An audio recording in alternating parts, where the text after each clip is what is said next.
Na semana passada saiu o nosso primeiro vídeo fazendo um comparativo entre opção e NDF. E para que o vídeo não ficasse tão longo, a gente decidiu dividi-lo em duas partes. Essa primeira parte que vocês já assistiram foi uma parte um pouco mais técnica. E a segunda parte é uma parte onde a gente vai conseguir efetivamente fazer um comparativo entre opção e NDF, para a gente poder entender qual é a melhor. Vamos lá.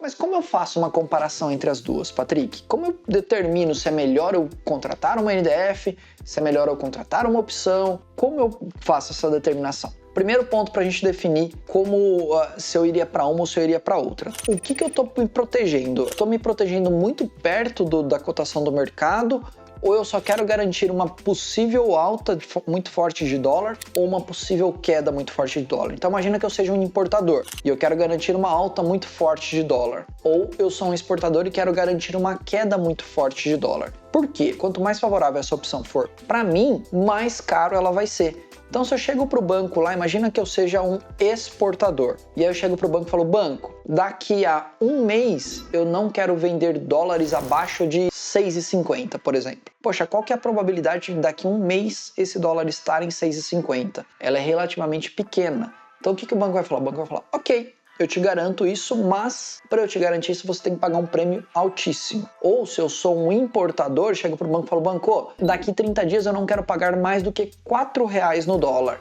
Poxa, qual que é a probabilidade desse dólar estar lá embaixo daqui a um mês? É muito pequena, consequentemente eu vou pagar um prêmio muito alto. Mas existe a ponta inversa aqui. Então se eu sou um importador, chego para o banco e falo, banco, daqui a um mês eu não quero pagar mais do que R$6 no dólar, a gente tem uma elasticidade muito grande. Então, qual a probabilidade desse dólar chegar a 6? É muito pequena. Então, a tendência é que o meu prêmio seja muito baixo. Então, se eu estou me protegendo de uma alta muito forte de dólar ou de uma queda muito forte, a tendência é que eu tenha um prêmio pequeno, tá? Ou seja, quanto mais perto da realidade, né? Quanto mais longo a minha contratação e quanto mais perto da realidade ou mais benéfico for esse meu pedido de trava, mais caro vai ser. Mesma coisa num seguro, né? Então se eu coloco lá que eu quero franquia reduzida, quero receber 110 da FIP, quero carro reserva com prazo ilimitado, se eu coloco uma série de condições, fica mais caro o seguro. Aqui também, tudo que eu coloco numa opção que for benéfico para mim, fica mais caro, tá?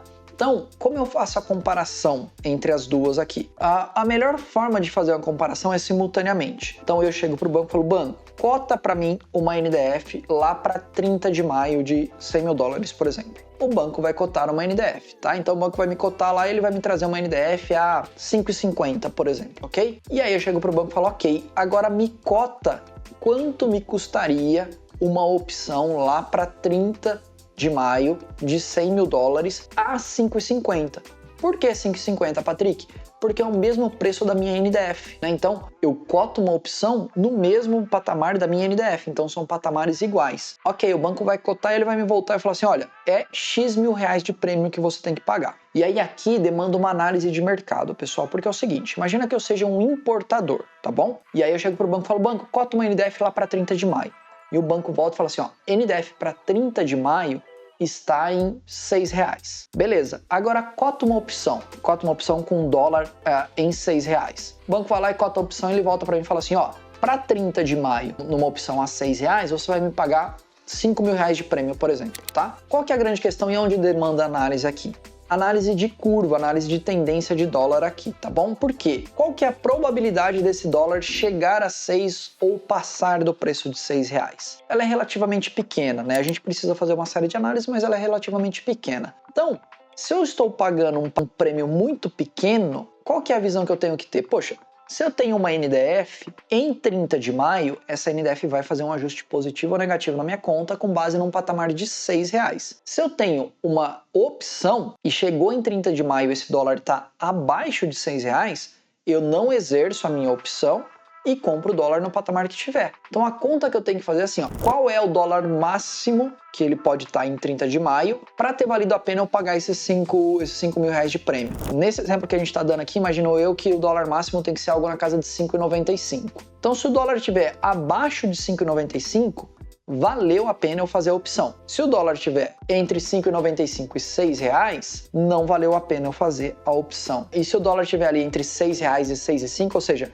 se ele estiver variando esses 10 centavos entre 5,95 e 6,05, teoricamente essa pequena variação não pagou o custo que eu tive de prêmio no começo. Então aqui a gente tem que fazer contas para saber se o prêmio que eu paguei versus a possível variação cambial que a gente vai ter lá na data de vencimento vai valer a pena ou não. E a mesma questão é para a ponta do exportador, né? Se o exportador chegar lá para o banco e falar assim, banco, quero travar dólar para 30 de maio, o banco vai falar assim, ok, para 30 de maio o dólar está em 5,50. Ok, agora me cota uma opção para 30 de maio. E aí o banco vai cotar uma opção e ele vai voltar com um prêmio. A visão que o exportador tem que ter aqui é o seguinte, o quanto esse dólar tem que estar acima de 5,50 para ter valido a pena eu pagar esse prêmio, tá? Então aqui é uma questão de fazer conta, é uma questão de analisar tendências de dólar, para aí sim a gente poder decidir se vale a pena uma NDF ou se vale a pena uma opção. Como eu falei para vocês no começo, não é uma comparação simples, é uma comparação relativamente complexa, é uma comparação técnica, mas que quando muito bem feita, é muito interessante. Às vezes vale a pena ir para uma opção, pagar o prêmio e a gente acaba, né, dependendo das condições, dependendo das análises, é possível que essa empresa chegue ao final tendo uma margem de lucro maior ou tendo mais ganhos do que se ela fizesse uma NDF. Qual que é o ponto aqui? Em qualquer uma das duas, tanto na NDF quanto em opções, eu estou mitigando o meu risco. Se eu sou um exportador, eu estou garantindo o preço mínimo de dólar que eu vou receber. Se eu sou um exportador, eu estou garantindo um preço máximo de dólar que eu irei pagar. Então, isso acaba trazendo uma proteção para a empresa. A única questão que a gente tem que fazer aqui é comparativos e fazer conta com tendências de curva de juros e curva de dólar, tá bom, pessoal? Um vídeo bem técnico, um vídeo relativamente difícil de ser explicado. Espero que tenha ficado claro. Se não ficou claro, deixe no comentário aqui que eu tento explicar de outras formas para vocês, tá bom, pessoal? Se tiverem dicas, deixem aí. Se tiverem sugestões de outros vídeos ou se tiverem dúvidas, deixem nos comentários. Não esqueçam de dar um like aqui para ajudar a gente e todos os links aqui de todas as nossas redes sociais, dos nossos grupos de Morning Call estão aqui na descrição do vídeo, tá bom, pessoal? Um abraço e até nosso próximo vídeo. Tchau, tchau!